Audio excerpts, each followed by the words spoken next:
Então, como vocês já conheceram as Media Queries, vocês viram que um dos desafios, já foi vencido. E os desenvolvedores puderam criar estilos flexíveis com mais eficiência e garantia. E com as queries certas, o objetivo é alcançado e temos o resultado final esperado. Porém, design responsivo vai além disso. Temos ainda a abordagem de outros tópicos, outros fatores essenciais para a eficiência do conceito em si. Nós já temos como eu posso dizer, essa competência. Nós já temos essa competência, essa qualificação de desenvolver um determinado website com estilos diferentes para dispositivos diferentes, né? Nós já temos esse conhecimento em mãos.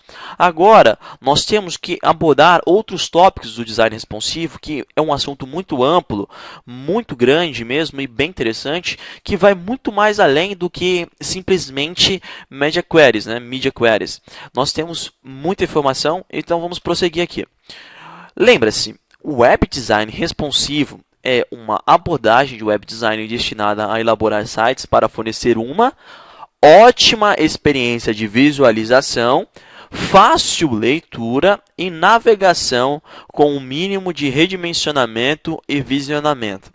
Certo? Então você já viu aqui que nós estamos pouco a pouco chegando nesse conceito. Para uma ampla gama de dispositivos, de monitores de computador a telefones celulares.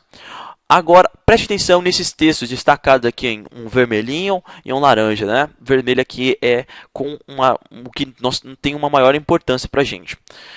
Um website definido como responsivo adapta sua exibição para um ambiente de visualização, usando grades proporcionais e fluídas, imagens flexíveis e Media Queries CSS3.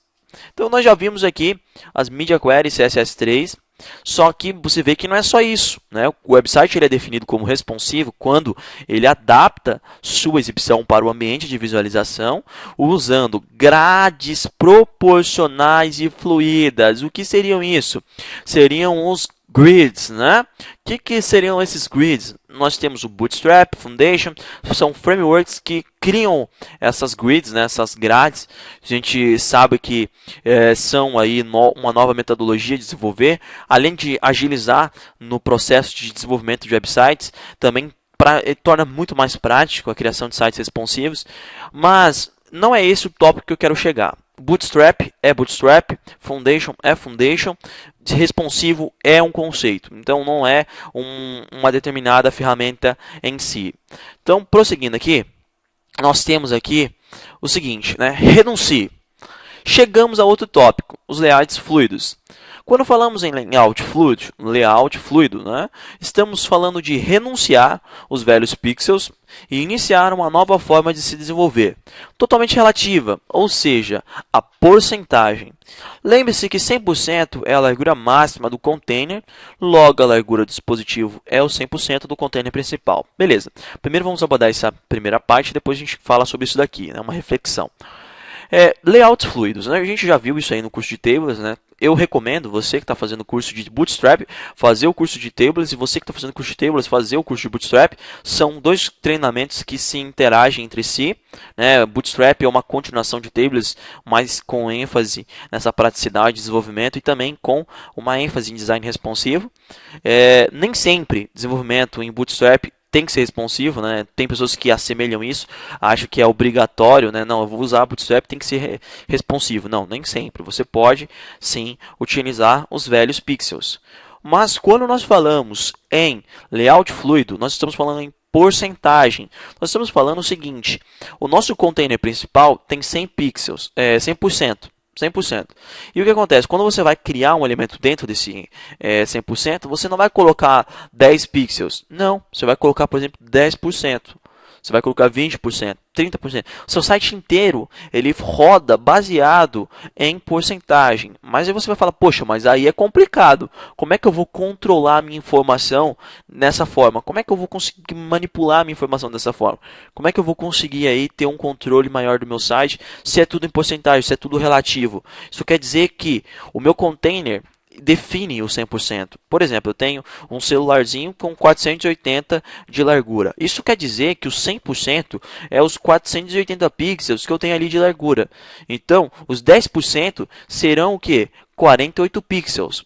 Aí eu tenho um computador com 1280 de largura, 100 pixels, 1280, 10% seria quanto? 128 pixels. Então, olha a diferença de um para o outro. Isso quer dizer que no celularzinho é 48 pixels, a mesma estrutura. Já no computador, não. No computador, nós temos 128 pixels com essa resolução que nós citamos. Então, basicamente, é muito relativo, é muito variável, e é aí que o Bootstrap entra, né? O Bootstrap, mas, na realidade, esse assunto não deriva, né, do Bootstrap, não deriva do Foundation. Muitos afirmam que o início de tudo foi o 960.js, que é um site que iniciou esse conceito de grid, né, o Grid 960, que é um conceito muito interessante, que divide o nosso site em 12 colunas.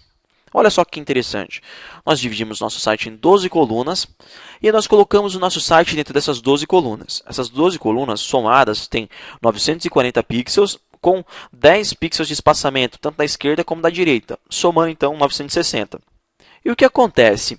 Essas colunas elas são flexíveis e são em porcentagem. Isso quer dizer que quando você, designer, desenvolve um layout e coloca um logotipo dentro de duas colunas, independente da resolução do usuário, independente do tamanho atual, o elemento que está ali dentro ele vai se adaptar e vai conseguir se encaixar perfeitamente, né? Complicado entender assim, falando, claro, é difícil até mesmo de explicar. Próxima aula que nós vamos fazer, o que nós já temos feito anteriormente, vamos abordar essa questão de layouts fluidos na prática e garantir para você esse aprendizado que é fundamental, não é só questão de teoria, tem que mostrar a prática, tem que mostrar como funciona para que vocês possam fixar o conteúdo. Então, até a próxima aula, onde vocês vão conhecer como funciona essa questão de porcentagem, layouts fluidos, né? Vocês vão entender melhor. Lembrando sempre que nem sempre vai ser necessária a utilização de grids. Você mesmo pode criar a sua própria grid. Então, até lá.